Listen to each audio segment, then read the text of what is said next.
বেতন ও ছুটি না পেয়ে চাঁদপুরে জাহাজ মাস্টারকে হত্যা, ধরা পড়ার ভয়ে খুন করা হয় বাকি 6 জনকে। র্যাবের কাছে স্বীকারোক্তির পর 7 দিনের রিমান্ডে ইরফান।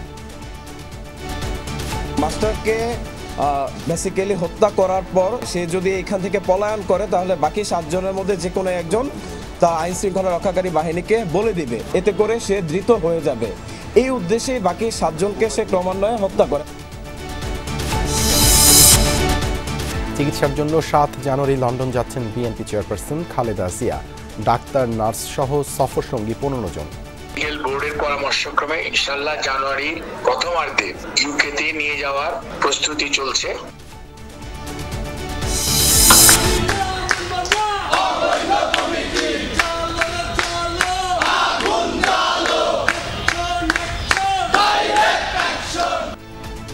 ছাত্রদলের 11 ইউনিটের কমিটি নিয়ে উত্তেজনা। ঢাকার তিতুমির ও তেজগাঁও কলেজে পদবঞ্চিতদের বিক্ষোভ, ক্যাম্পাসের নতুন কমিটিকে অবাঞ্ছিত ঘোষণা। জনপ্রশাসন সংস্কার কমিশনের পদত্যাগ দাবি অ্যাডমিনিস্ট্রেটিভ সার্ভিস অ্যাসোসিয়েশনের। আন্তঃ ক্যাডার দ্বন্দ্ব তৈরির পেছনে ষড়যন্ত্র দেখছেন সাবেক ও বর্তমান আমলারা।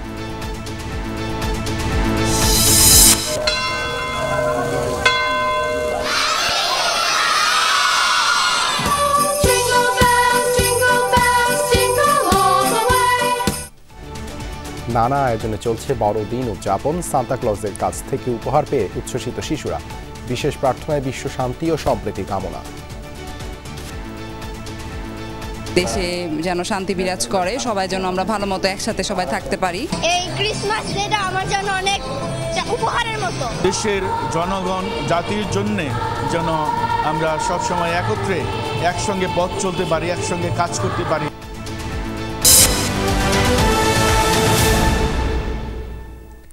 এতক্ষণ শিরোনাম দেখছিলেন, আপনাদের সঙ্গে আছি আমি দেবাশিস রঞ্জন সরকার।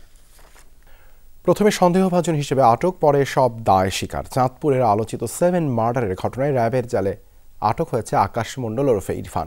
র্যাবের দাবি, পূর্বের ক্ষোভ থেকে ইরফান একাই খুন করেছে 7 জনকে।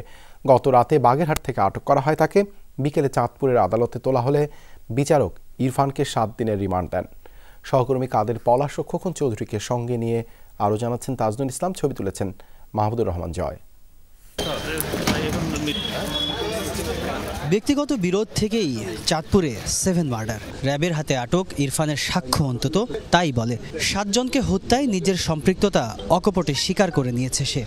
জাহাজের বাবুর্চি রানা রাতের খাবার রান্না করে, তখন রাতের খাবারের তরকারিতে এই গ্রেফতারকৃত আসামি সে আমাদেরকে জানায় সে নিজে রান্নাঘরে প্রবেশ করে এবং 3 পাতা ঘুমের ওষুধ ওই তরকারির সাথে মিশ্রিত করে। কুমিল্লায় এক ব্রিফিংয়ে র্যাবের এই কর্মকর্তা জানান, বেতন ভাতা বৃদ্ধির দাবিকে কেন্দ্র করে দীর্ঘদিন ধরে জাহাজের মাস্টারের সাথে অসন্তোষ ছিল ইরফানের। সাক্ষী বা প্রত্যক্ষদর্শী যাতে কেউ না থাকে সেজন্য বাকিদের হত্যা করা হয়। তার খুব মূলত ছিল মাস্টারের ওপর, এবং মাস্টারকে বেসিক্যালি হত্যা করার পর সে বুঝতে পারে যে এই জাহাজে তারা আরও 8 জন রয়েছে। সে যদি এখান থেকে পলায়ন করে তাহলে বাকি 7 জনের মধ্যে যে কোনো একজন তা আইন শৃঙ্খলা রক্ষাকারী বাহিনীকে বলে দিবে, এতে করে সে ধৃত হয়ে যাবে। এই উদ্দেশ্যেই বাকি 7 জনকে সে ক্রমান্বয়ে হত্যা করে। নৌ শ্রমিকরা জানান, একটি জাহাজের মাস্টার আর সারেং নিয়োগ দিয়ে থাকেন মালিক। বাকিরা কাজ করে মাস্টার আর সারেংয়ের হাত ধরে। শ্রমিকরা সবসময় বৈষম্যের শিকার হন বলে জানান তারা। যে বেতন হয় এই বেতনে জীবন চালানো একজন মানুষ চলতে পারে, কোনো মতে টেনে টুনে একজন মানুষ চলতে পারে। ফ্যামিলির বর্গ নিয়ে চলা খুবই কষ্টকর। বেতন ভাতা বাড়ানোর একটা ক্ষোভ আমাদের ভিতর, সবার ভিতর আছে যে বেতন বাড়াচ্ছে না কেন, বেতন বাড়াতে হবে। আমরা এ নিয়ে প্রতিদিন আমরা তাদেরকে তদারকি করি। তবে শ্রমিকরা বলছেন, জাহাজ ইরফান একা চালিয়ে এসেছে এমনটা প্রায় অসম্ভব। সুতরাং তার সঙ্গে সহযোগী আরও কেউ ছিল কিনা তা খতিয়ে দেখা প্রয়োজন। একজনে মনে করেন কি যেন চালাবো কিভাবে, একজন মনে করেন কি যেন আপনার ওই টেলিগ্রাফ জবাব দেবো কিরা, আর উপরে সুকান ধরবে কিরা, ওই ছুটবো কিরা, মিনিমাম 2-4 জন যে লাগে। এদিকে ঘটনাস্থলে লাইটার জাহাজ এমভি আল বাখেরা থেকে আজও আলামত সংগ্রহ করেছে সিআইডি ক্রাইম সিন। আলামত জব্দ করব এবং বিচারের স্বার্থে সেটা উপস্থাপন করা হবে। তো আমরা এখানে আজকে যে ঘটনাস্থলে যেসব আলামত পাওয়া যাচ্ছে ওগুলো আমরা কালেকশন করতেছি, এখনো কালেকশনরত অবস্থায় আছি।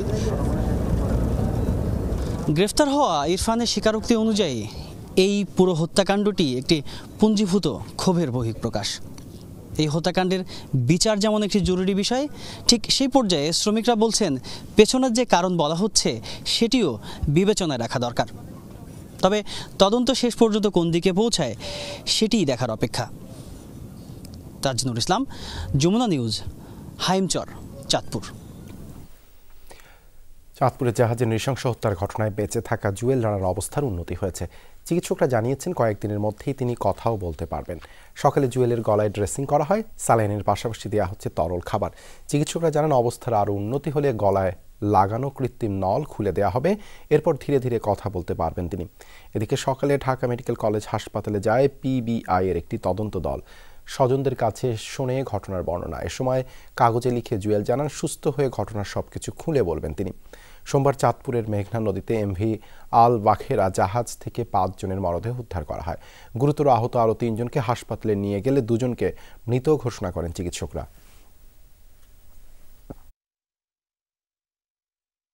চিকিৎসার জন্য জানুয়ারির প্রথমার্ধে লন্ডন যাচ্ছেন বিএনপি চেয়ারপারসন খালেদা জিয়া। যমুনা নিউজকে বিষয়টি নিশ্চিত করেন খালেদা জিয়ার সফর সঙ্গী চেয়ারপারসনের উপদেষ্টা ডক্টর এনামুল হক চৌধুরী। তিনি জানান আপাতত লন্ডনেই খালেদা জিয়ার চিকিৎসা হবে। সফর সঙ্গী হিসেবে যাবেন ডাক্তার, নার্স ও ব্যক্তিগত সহকারী সহ 15 জন। আরেফিন শাকিলের প্রতিবেদন। নির্বাহী আদেশে মুক্তি পাওয়ার 4.5 বছরে 10 দফায় 479 দিন হাসপাতালে ছিলেন বিএনপি চেয়ারপারসন খালেদা জিয়া। 79 বছর বয়সী বিএনপি প্রধান লিভার সিরোসিস, হৃদরোগ, ফুসফুস, কিডনি, ডায়াবেটিস, চোখের সমস্যা সহ বিভিন্ন রোগে ভুগছেন। দীর্ঘমেয়াদী স্থায়ী চিকিৎসার জন্য বিদেশে নেওয়ার পরামর্শ ছিল চিকিৎসকদের। এজন্য আওয়ামী লীগ সরকারের কাছে বারবার ধর্ণা দিয়েও ব্যর্থ হয় খালেদা জিয়ার পরিবার। শেখ হাসিনা ক্ষমতাচ্যুত হবার পর জিয়া অরফানেজ ও চ্যারিটেবল ট্রাস্ট দুর্নীতি মামলা থেকে মুক্তি পান বিএনপি চেয়ারপারসন। এরপর কয়েক দফা খালেদা জিয়া বিদেশে যাচ্ছেন বলে রব উঠলেও তা বাস্তবে রূপ নেয়নি। অবশেষে আসছে 7 জানুয়ারি চিকিৎসার জন্য লন্ডনে যাচ্ছেন বিএনপি চেয়ারপারসন। এই দিনক্ষণ নিশ্চিত করেছেন তার উপদেষ্টা ও সফর সঙ্গী ডক্টর এনামুল হক চৌধুরী। আগে ছিল 29-এ, এখন এটা হচ্ছে 7 জানুয়ারি। আমরা এখন পর্যন্ত অ্যাম্বুলেন্স ফ্লাইটের আলোচনা চলতেছে। যদি শারীরিকভাবে ডেভেলপমেন্ট হয় উনি তাহলে নর্মাল ফ্লাইট হইতে পারে। সফর সঙ্গী হিসেবে থাকছেন 15 জন। তার মধ্যে পুত্রবধূ শর্মিলা রহমান, 7 জন চিকিৎসক, 2 জন ব্যক্তিগত সচিব ও 2 জন গৃহকর্মী, 1 জন নিরাপত্তা কর্মকর্তা ও 2 জন বিএনপি নেতা। ডক্টররা যারা ওনার চিকিৎসা করেছেন এই জায়গায় দায়িত্ব ছিলেন টিম, এরাই যাচ্ছে।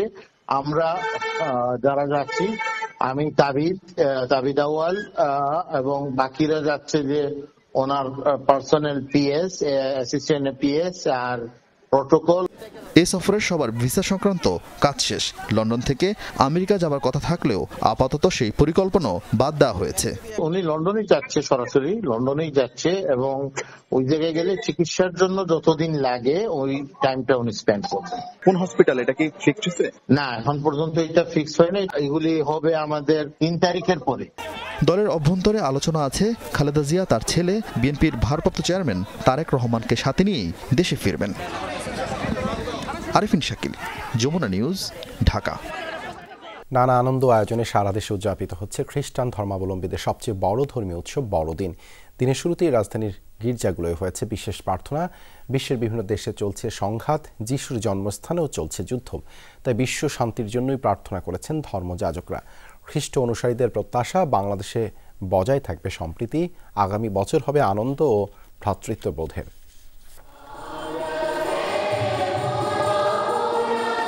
এ আলো মানব মুক্তির, এ আলো পবিত্রতার। মানব মুক্তির মহাপ্রাণ যিশু এসেছিলেন পথ দেখাতে, এসেছিলেন ভালোবাসার জয়গান নিয়ে। তাই তার জন্মদিনে সুরে সুরে স্তুতিগান ভক্তকুলের কণ্ঠে।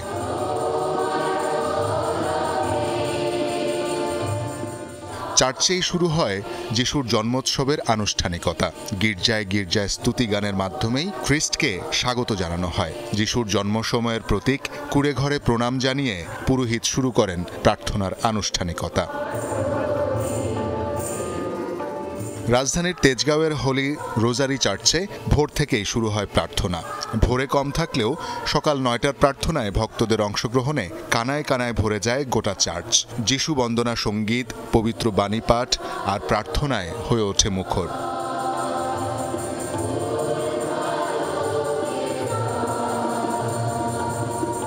আত্মীয়-স্বজন, বন্ধু-বান্ধব সবার সাথে একটা সুন্দর সময় কাটাবো। আজকে খুশি থাকতে পারি এবং সকলের জন্য সুস্থ থাকতে পারি পরবর্তী দিনকালে। দেশে যেন শান্তি বিরাজ করে, সবাই যেন আমরা ভালো মতো একসাথে সবাই থাকতে পারি। এমন একটি সময়ে বড়দিন পালিত হচ্ছে যখন যিশুর জন্মভূমি ফিলিস্তিন রক্তাক্ত, হত্যা করা হচ্ছে হাজার হাজার নিরীহ মানুষকে। তাই যুদ্ধ থামিয়ে শান্তির আহ্বান যাজকের কণ্ঠে। প্রার্থনার বড় অংশ জুড়েই বিশ্ব মানবতার জন্য শান্তি কামনা। প্রার্থনা করা হয় সব ধর্ম বর্ণের মানুষের মঙ্গল। আগামীতে যেন সরকার প্রতিষ্ঠিত হবে, সে সরকার যেন একটা স্থিতিশীল, গণতান্ত্রিক এবং দেশের জনগণ জাতির জন্যে যেন আমরা সবসময় একত্রে একসঙ্গে পথ চলতে পারি, একসঙ্গে কাজ করতে পারি। ওই রাজ্যের মধ্যে আমরা বেশিক্ষণ থাকতে পারি না, আমাদের একটা ভয় কাজ করে। সে ভয় দূরীভূত হওয়ার জন্য শান্তি প্রয়োজন সব দিক থেকে। ফাদার ও সিস্টারের কাছ থেকে যজ্ঞ মিষ্টান্ন নেয়ার মাধ্যমে বড়দিনের প্রার্থনা শেষ করেন ভক্তরা।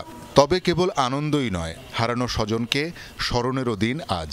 তাই তো সেমেট্রিতে প্রিয়জনের কবরে মোমবাতি প্রজ্বলন ও প্রার্থনায় সময় কাটানো অনেকে। এবার হয়তো তারা নেই, তারা যেন ভালো থাকতে পারে আর স্বর্গে যেন থাকতে পারে। গির্জায় আসছি, অনেক আনন্দ করতেছি, গির্জাও করবো এখন দ্বিতীয় মিশা। চার্চের আনুষ্ঠানিকতা সেরে অনেকেই ধরেন বাড়ির পথ। সেখানেও পরিবার পরিজন নিয়ে নানা আয়োজন। আর ছোটদের জন্য বড়দিন ধরা দিবে বড় বড় সব সারপ্রাইজ নিয়ে। মা অনেক মজার মজার খাবার রান্না করছে, অনেক জায়গায় ঘুরতে যাব, আজকে অনেক মজা করবো। সামনে নতুন বছর, ক্রিসমাসের খুশির রেশ অব্যাহত থাকবে গোটা বছর, এমনটাই প্রত্যাশা। তারা প্রত্যাশা করছেন পৃথিবীর সকল যুদ্ধ, বিগ্রহ, সংঘাত থেমে যাবে, পৃথিবীর প্রতিটি মানুষ শান্তিময় জীবন লাভ করবে। শওকত মুলুক শান্ত, যমুনা নিউজ, ঢাকা। বড়দিন আনন্দে মেতে ওঠে সব বয়সের মানুষ। তাই এই উৎসবকে মাথায় রেখে রাজধানীর অভিজাত হোটেলগুলোতে নানা আয়োজন। চোখ ধাঁধানো আলোকসজ্জা আর বাহারি সাজে ক্রিসমাস ট্রি শোভা পায় প্রায় সব হোটেলে। বিশেষ করে শিশুদের জন্য ছিল বিশেষ আয়োজন।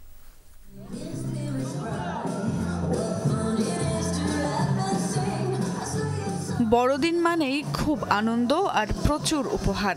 তাই খ্রিস্টান ধর্মাবলম্বীদের এই উৎসবে সবচেয়ে বেশি উচ্ছ্বসিত থাকে শিশুরা। শিশুদের বড়দিনের খুশিকে বহু মাত্রায় বাড়িয়ে দিতে নানা ধরনের আয়োজন ছিল অভিজাত হোটেলগুলোতে। সেখানে সান্টা ক্লজের সঙ্গে আনন্দে মেতে ওঠে শিশুরা। এছাড়াও টয় ট্রেন, বাউন্সি হাউস ও নাগরদোলার মতো নানা ধরনের ইনডোর আউটডোর গেমসে দিনভর আনন্দে মাতে খুদেরা। শিশুদের প্রিয় ম্যাজিক শো এবং ঐতিহ্যবাহী পুতুল নাচেরও ব্যবস্থা ছিল কোনো কোনো অভিজাত হোটেলে। সারাদিন আমি অনেক খেলা করছি, অনেক খুশি হয়েছি। I am so happy. আমি মাঙ্কি ধরেছি, রাইডস করব, ভিআর করব, খেলাধুলা করছি আর নাচানাচি করছি। অভিভাবকরা বলছেন শহরে শিশুদের বিনোদনের জায়গা সীমিত, তাই বড়দিনের আনন্দ উপভোগে ভরসা ইনডোর গেমসগুলো। আয়োজকরাও জানালেন ক্রিসমাস উপলক্ষে থাকছে দিনভর নানা আয়োজন। কোথাও যাওয়ার জায়গা নেই, তো এই অ্যারেঞ্জমেন্টটা অনেক ভালো ছিল, কারণ এখানে তারা সারাটা দিন অনেক খেলাধুলা করতে পেরেছে, অনেকগুলো বাচ্চাকে পেয়েছে। বাচ্চারা অনেক আনন্দ পাচ্ছে এখানে এসে। বাচ্চারা এত খেলা দেখে বাচ্চারা খুব আনন্দ পাচ্ছে। আধুনিক গেমসের সাথে সাথে আমাদের যে গ্রামীণ, সে নাগরদোলা, বানর, ফরচুন ফেভার, হর্স রাইড, সব ধরনের ব্যবস্থা আছে। এদিকে বড়দিনে শিশুদের জন্য কিডস পার্টির আয়োজন করেছে অভিজাত হোটেল ঢাকা রিজেন্সি। বড়দিনের কেক কেটে শুরু হয় আনুষ্ঠানিকতা। এছাড়া বিভিন্ন ধরনের ইনডোর গেমস, শিশুদের মিউজিক পারফরমেন্স এবং ম্যাজিক শো এর ব্যবস্থা ছিল। বিভিন্ন ন্যাশনাল অ্যাওয়ার্ড উইনিং প্রোগ্রামগুলিতে চ্যাম্পিয়ন হয়েছে সেই ছোট ছোট আর্টিস্টগুলিকে আমরা এবার আমাদের এই প্রোগ্রাম নিয়ে এসেছি। এই বড়দিনে বিশ্বে শান্তি ফিরুক, নতুন বছর হোক আরও সম্ভাবনাময়, সেই প্রত্যাশা সকলের।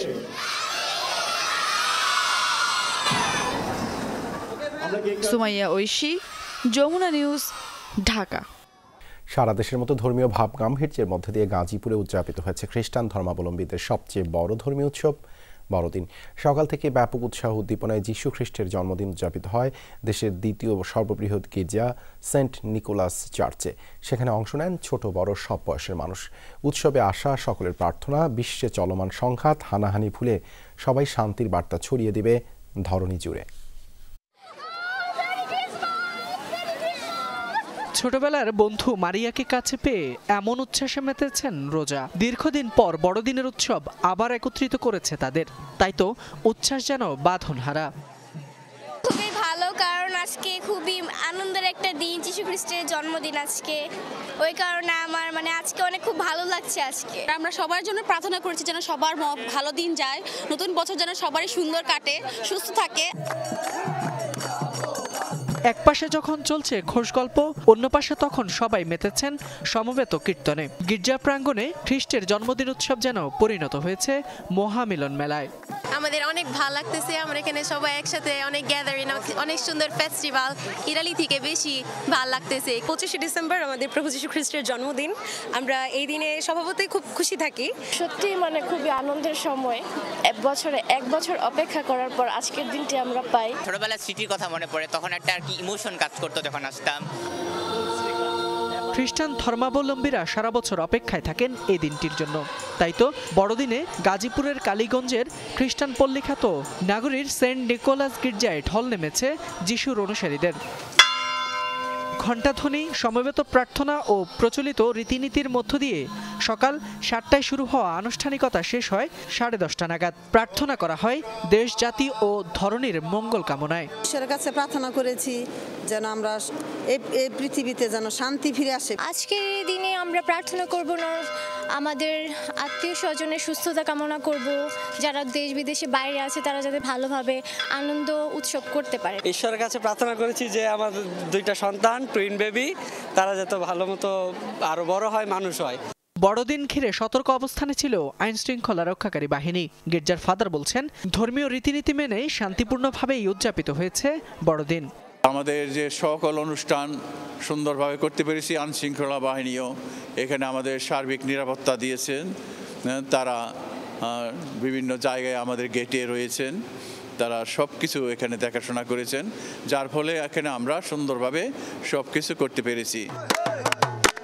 যিশু প্রদর্শিত ভ্রাতৃত্ব, সৌহার্দ্য, শান্তি ও সম্প্রীতির বার্তা ছড়িয়ে পড়ুক সমাজের সর্বস্তরে, এমনটি প্রত্যাশা সকলের।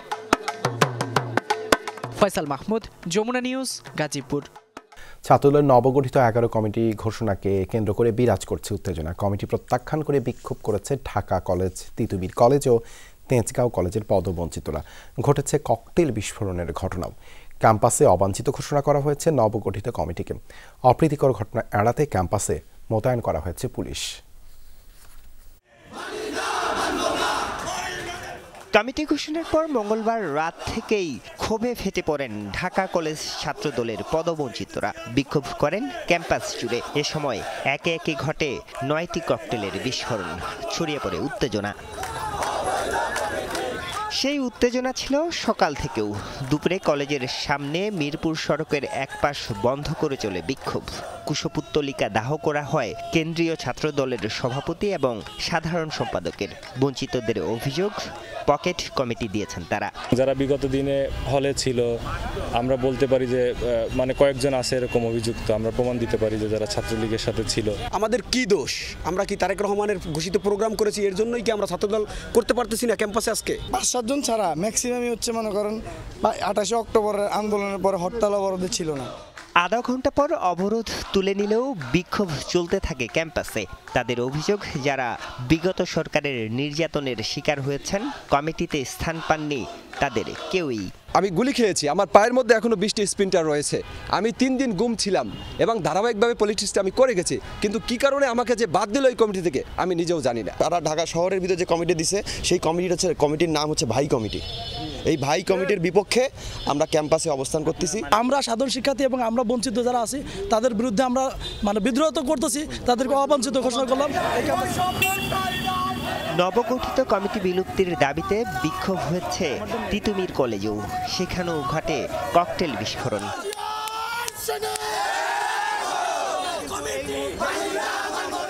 ঘোষিত কমিটি প্রত্যাখ্যান করে বিক্ষোভ হয়েছে তেজগাঁও কলেজেও। কেন্দ্রীয় সভাপতি ও সাধারণ সম্পাদকের কুশপুত্তলিকা দাহ করেন পদবঞ্চিতরা। মঙ্গলবার দুপুরে ঢাকা মহানগরের 4 ইউনিট, জগন্নাথ বিশ্ববিদ্যালয়, ঢাকা কলেজ, তিতুমির কলেজ সহ ছাত্রদলের 11টি ইউনিটের কমিটি ঘোষণা করে কেন্দ্রীয় কমিটি। আরিফুর রহমান সবুজ, যমুনা নিউজ, ঢাকা। জনপ্রশাসন সংস্কার কমিশনের পদত্যাগ দাবি করেছেন সাবেক ও বর্তমান আমলারা। সংস্কারের বদলে প্রশাসনের দ্বন্দ্ব লাগানো হয়েছে বলে দাবি তাদের। বলেন, প্রশাসন নিয়ে ছেলে খেলা করা উচিত না। এর ফলে দেশের সার্বভৌমত্ব হুমকিতে ফেলা হয়েছে বলেও মন্তব্য তাদের। রিপোর্ট প্রকাশের আগেই মন্তব্য করে আন্তঃ ক্যাডার দ্বন্দ্ব তৈরিকে ষড়যন্ত্র হিসেবে দেখছেন এসব কর্মকর্তা। প্রশাসনে পদোন্নতির ক্ষেত্রে পরীক্ষা প্রবর্তন, কোটা কমিয়ে 50 ভাগ করার বিষয়গুলো এসেছে জনপ্রশাসন সংস্কারের লক্ষ্যে গঠিত কমিশনের আলোচনায়। এ নিয়ে ক্ষোভ তৈরি হয়েছে আমলাদের মধ্যে। বুধবার সকালে বিয়াম মিলনায়তনে বাংলাদেশ অ্যাডমিনিস্ট্রেটিভ সার্ভিস অ্যাসোসিয়েশন প্রতিবাদ সভার আয়োজন করে। আলোচনায় অংশ নেন সাবেক ও বর্তমান কর্মকর্তারা। তাদের দাবি, গত 3 নির্বাচনের জন্য একতরফা প্রশাসনের কর্মকর্তাদের দায়ী করার সুযোগ নেই। ফ্যাসিজম স্প্রেড করছে এই অঞ্চলে, সেটাকে একটা নির্দিষ্ট ক্যাডারের দায়। 26 ক্যাডারের মধ্যে কেউই কি নির্বাচনে কোনো দায়িত্ব পালন করে নাই? এই 26 ক্যাডারের যে অ্যাসোসিয়েশনগুলো ছিল, তারা কি আওয়ামী লীগপন্থী অ্যাসোসিয়েশন ছিল না? এখন যদি তাদেরকে আমাদের এখানে আনা হয়, তাহলে যে ঘটনাটা ঘটবে, নতুন করে তাদের আবার আইন ও প্রশাসন কোর্সে ভর্তি হতে হবে স্যার। কর্মকর্তারা বলছেন, পদোন্নতির ক্ষেত্রে প্রশাসনের কোটা কমানো চলবে না, বরং প্রশাসন থেকে শতভাগ পদোন্নতির দাবি তাদের। সেগুলো নিয়ে বলেনি, বলছেন এমন একটা জিনিস নিয়ে যেটা আদালত কর্তৃক ইতিমধ্যে সেটেল। ট্রেনিং করালাম, সবকিছু করালাম একজন পশু ডাক্তার তৈরি করতে, বা একজন কৃষিবিদ তৈরি করতে, বা একজন এগ্রিকালচার এক্সপার্ট তৈরি করতে। সেই লোকটাকে পরের দিন নিয়ে আসছে মন্ত্রণালয়ে কাজ করার জন্য, যেখানে তার কোনো অভিজ্ঞতা নেই। আমাদের অস্তিত্বে হাত দেওয়ার অর্থ হচ্ছে রাষ্ট্রের সার্বভৌমত্বকে দুর্বল করা। সংস্কার কমিশনের পুরো রিপোর্ট প্রকাশের আগেই নানা সিদ্ধান্ত সামনে আনাকে ষড়যন্ত্র হিসেবে দেখছেন কর্মকর্তারা। তাদের দাবি, এর ফলে আন্তঃ ক্যাডার দ্বন্দ্ব তৈরি হয়েছে। আপনি কোনোদিন পরীক্ষা দিয়ে প্রমোশন, আপনি কেন আমার এই সন্তানদের উপর, আমার ছোট ভাইদের উপর পরীক্ষা চাপিয়ে দিচ্ছেন? যেহেতু আপনি এই কাজ করেছেন, এইখানে থাকার কোনো অধিকার আপনি হারিয়ে ফেলেছেন। আশা করি অবিলম্বে আপনি পদত্যাগ করবেন এই সংস্কার কমিটি থেকে। এইসব ভুয়া রিপোর্ট, এগুলো বাস্তবায়নের কোনো সুযোগ নেই। এই কমিশনের প্রায় সদস্যই বিতর্কিত। এখানে কাস্টমস কার্ডের একজন অফিসার রয়েছেন, যার বিরুদ্ধে এখনো মামলা চলমান রয়েছে। আমরা এই কমিশনের পদত্যাগ চাচ্ছি। প্রশাসন ক্যাডারের কনিষ্ঠ ব্যাচের কর্মকর্তাদের নিয়ে জনপ্রশাসন সংস্কার কমিশন পুনর্গঠনের দাবি জানিয়েছেন সাবেক কর্মকর্তারা। বলেন, কর্মকর্তাদের বক্তব্য শুনতে হবে কমিশনকে। তার শ্রেষ্ঠত্ব প্রমাণ করতে পারবেন না। শাকিল হাসান, যমুনা নিউজ, ঢাকা। যমুনা টিভির সহায়তায় ভারত থেকে অবৈধভাবে আমদানি করা বিপুল পরিমাণ সুতা জব্দ করেছে সিরাজগঞ্জের বেলকুচি থানা পুলিশ। সেখানে আছেন সহকর্মী আখলাকুস সাফা। সরাসরি যাচ্ছি সেখানে। সাফা, কি পরিমাণ সুতা জব্দ করা হয়েছে আর কিভাবে এই সুতার সন্ধান পাওয়া গেল?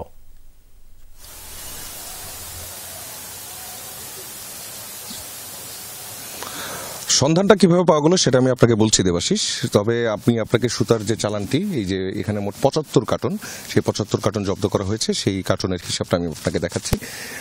এসটি গোল্ড নামে এটি আমদানি করা হয়েছে এবং এটি অবৈধভাবে আমদানি করা। এর প্রমাণই হচ্ছে যে এইখানে যে কোডগুলো দেওয়া আছে, সেই কোডগুলোর কোনোটারই কিন্তু বাস্তব অস্তিত্ব নেই এবং এগুলো যে রাজস্ব ফাঁকি দিয়ে আসছে এটি কিন্তু মোটামুটি নিশ্চিত। এছাড়াও হচ্ছে যে এখানে ওজন দেওয়া আছে, আমরা এইখানকার যে ওজন দেওয়া আছে সেখান থেকে বুঝতে পারছি কোনো কার্টনে 45 কেজি, কোনোটিতে 46 কেজি, কোনোটিতে থেকে 48 কেজি পর্যন্ত। এগুলো কিন্তু যখন পাওয়া যায় তখন আমরা দেখলাম যে এটি যে এই বেলকুচির যে একটি তাঁত অধ্যুষিত এলাকা এবং এখানে যে কারখানাগুলো আছে সেই কারখানাগুলোতে রাতের অন্ধকারে এই কাজগুলো করা হয়। আপনি যেটি জানতে চাচ্ছিলেন যে কিভাবে যমুনা টিভির সহায়তায় এই যে জব্দ করা হলো, এই বিষয়ে সম্পূর্ণভাবে এটি আগে থেকেই ফলো করছিলেন আমাদের সহকর্মী গোলাম মোস্তফা রুবেল। আমরা রুবেলের কাছ থেকে জানবো। রুবেল, এই জব্দ করা যে হলো, এর ইনফরমেশন পাওয়া এবং এইটাকে জব্দ করা এই পর্যন্ত নিয়ে আসা, এটা কিভাবে সম্ভব হয়েছে? আসলে আপনারা জানেন যে সিরাজগঞ্জ তাঁতশিল্পে সমৃদ্ধ ভরা উপজেলা। আসলে এই উপজেলা কিন্তু পর্যাপ্ত পরিমাণ সুতার প্রয়োজন হয় এবং একটি করে প্রতি সপ্তাহে কিন্তু প্রায় 3 লাখ কার্টুন কিন্তু সুতা এই অঞ্চলে সিরাজগঞ্জে লাগে। যে কারণে কিন্তু আসলে এখানকার যারা মূল সুতার ব্যবসায়ী রয়েছেন, মিল মালিক রয়েছেন, তারা কিন্তু সিন্ডিকেট করে সুতার দাম আপ ডাউন করে, বৃদ্ধি করে। এটা নিয়ে কিন্তু যমুনা টেলিভিশনকে প্রতিবেদন করেছে। করার পরে কিন্তু আসলে তাদের সেই প্রশাসনের যে নজর সেটা কিন্তু আসেনি। জেলা প্রশাসন কোনো প্রকার কোনো তৎপরতা কিন্তু এই সুতার সিন্ডিকেটের বিষয়ে তাদের নেই। যে কারণে আসলে এখানে কিন্তু এই ইন্ডিয়ান সুতার কিন্তু অর্থাৎ ভারতীয় সুতার কিন্তু ব্যাপক চাহিদা রয়েছে। এখানে কিছু অসাধু ব্যবসায়ীরা তারা কিন্তু দীর্ঘদিন যাবৎ এই সুতাগুলোকে অবৈধ পথে নিয়ে এসে এই অঞ্চল তাঁতিদের মধ্যে বিক্রি করে থাকে এবং এটা নিয়ে কিন্তু আসলে সরকার কিন্তু বড় ধরনের একটা রাজস্ব হারাচ্ছেন। এই যে রাজস্ব হারাচ্ছেন, এটা কিন্তু কাস্টমসের কিংবা জেলা প্রশাসকের কোনো যে তৎপরতা থাকার কথা সেটা কিন্তু আমরা আজ পর্যন্ত দেখিনি। বিষয়টা কি ক্ষতিগ্রস্ত হচ্ছে না? অবশ্যই ক্ষতিগ্রস্ত হচ্ছে। এখানে আসলে তাঁতিরা তো কোনো লাভবান হচ্ছে না। এটা এক শ্রেণীর ব্যবসায়ী যারা তারাই লাভবান হচ্ছে। তাঁতিদের কিন্তু এক সুতাও কিন্তু এখানে তাদের জন্য লাভবান হয় না। যেগুলো তাঁতিরা ঠিকই ক্ষতিগ্রস্ত হচ্ছে, মাঝখান থেকে এক শ্রেণীর অসাধু সুতায় ব্যবসায়ী তারা কিন্তু দিন দিন অনেক বড় লোক হয়ে যাচ্ছে। যে কারণে কিন্তু আসলে এই অবৈধ পথে এই যে সুতাগুলো নিয়ে এসে তারা এখানে দীর্ঘদিন যাবৎ বাজারজাত করছে। এটা নিয়ে আসলে আমাদের যমুনা টেলিভিশন প্রতিবেদন করার পরে কিন্তু আসলে কোনো প্রকার যে টনক নড়া সেটি নড়ছে না। যে কারণে আজকে মূলত আমরা হাতে নাতে ধরার জন্য যমুনা টেলিভিশন একটি সোর্স তৈরি করে সেই সোর্সের মাধ্যম দিয়ে কিন্তু আজকে 3টি লরি কিন্তু এখানে প্রবেশ করে। তার মধ্যে একটি কিন্তু আমরা আজকে ধরতে পেরেছি, বাকি 2টি কিন্তু আসলে পালিয়ে যেতে সক্ষম হয়েছে। প্রশাসনের সহায়তা এখানে বেলকুচি থানা পুলিশ যথেষ্ট পরিমাণ সহযোগিতা করেছে এবং বেলকুচি থানার যিনি ভারপ্রাপ্ত কর্মকর্তা রয়েছেন আব্দুল বারিক সাহেব, সেই কিছু সার্বিক সহযোগিতা করছেন এবং আগামীকাল কাস্টমে সেই মালগুলোকে জব্দ করে নিয়ে যাবেন বলে আমাদের তথ্য জানিয়েছেন আর কি। রুবেল, আপনাকে ধন্যবাদ। দেবাশিস, আপনি শুনছিলেন। এরপরের যে আইনি কার্যক্রমগুলো আছে সেটি হচ্ছে যে যেহেতু এটি কর ফাঁকি দিয়ে আনা হয়েছে এই যে সুতাগুলো এবং বিভিন্ন সময় এগুলো আনা হয়, সেই জন্য আজকে যেগুলো জব্দ করা হলো এগুলো কিন্তু এর পরবর্তীতে কাস্টমস বিভাগের যে আছে কাস্টমস বিভাগের কর্মকর্তারা আগামীকাল আসবেন এবং তারা এগুলো ক্রস চেক করবেন। ক্রস চেক করার পরে মামলা রুজু করবেন এবং পরবর্তীতে যে বিচারের প্রক্রিয়া সেই বিচারের প্রক্রিয়া শুরু হবে। দেবাশিস, ধন্যবাদ সাফা যুক্ত হওয়ার জন্য। সাবেক রাষ্ট্রপতি যে পরিমাণ হত্যা মামলার আসামিকে ক্ষমা করলেন তা ইতিহাসে বিরল, এমনটাই মন্তব্য করেছেন বাণিজ্য উপদেষ্টা শেখ বশির উদ্দিন। বন্দরনগরী এক হোটেলে আয়োজিত institute of cost and management accountants of Bangladesh ICMAB Chattogram শাখার এক সম্মেলনে কথা বলেন তিনি। আরও দাবি করেন বিগত সরকারের আমলে অপরিকল্পিত বিনিয়োগ হয়েছে, এ কারণে শিল্প খাতকে বাঁচাতে কৃষিতে ভর্তুকি দিতে হচ্ছে। বলেন শিল্প খাত উচ্চ শুল্ক কর দ্বারা পরিচালিত, কিন্তু দরিদ্র অর্থনীতির দেশে ভ্যাট ও ট্যাক্সের মধ্যে সংযোগ দরকার। এছাড়া 24-এর অভ্যুত্থানে প্রায় 2000 মানুষ প্রাণ দিয়েছেন আর 50,000 মানুষ অসুস্থ হয়ে কাতরাচ্ছে বলেও দাবি করেন বাণিজ্য উপদেষ্টা।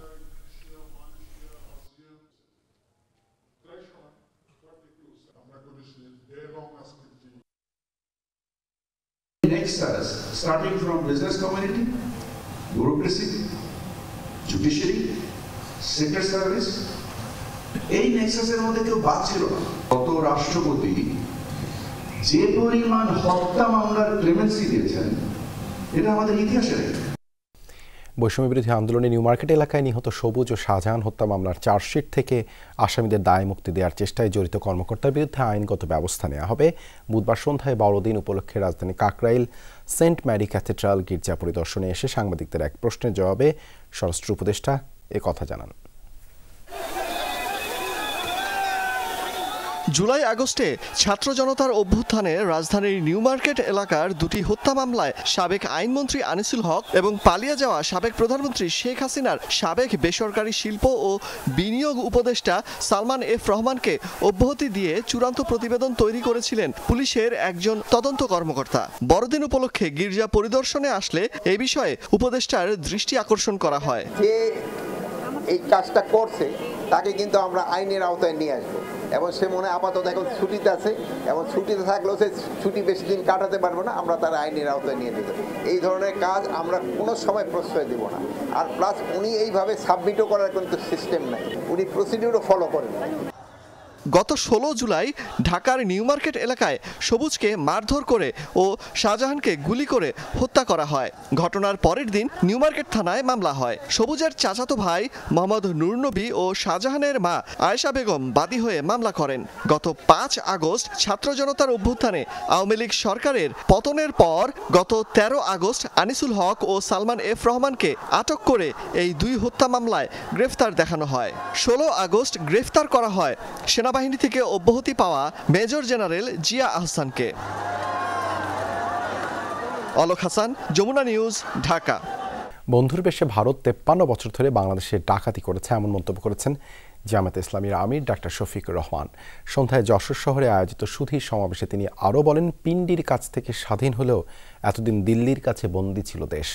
দাবি করেন ৭১-এ হানাদার বাহিনীর আত্মসমর্পণের পর সকল অস্ত্রই নিয়ে গেছে প্রতিবেশী দেশটি। এমনকি বিজয় দিবসেও ভারত সরকারের টুইটে বাংলাদেশ নিয়ে কোনো কথাই নেই। শফিকুর রহমান বলেন, এ বিষয়ে তথাকথিত বুদ্ধিজীবীরা চুপ থাকলেও প্রতিবাদ করেছে জামায়াতে ইসলাম। এছাড়া বিগত সরকারের আমলে বিভিন্ন সেক্টরে হওয়া অনিয়মের সমালোচনা করেন জামায়াতের আমির।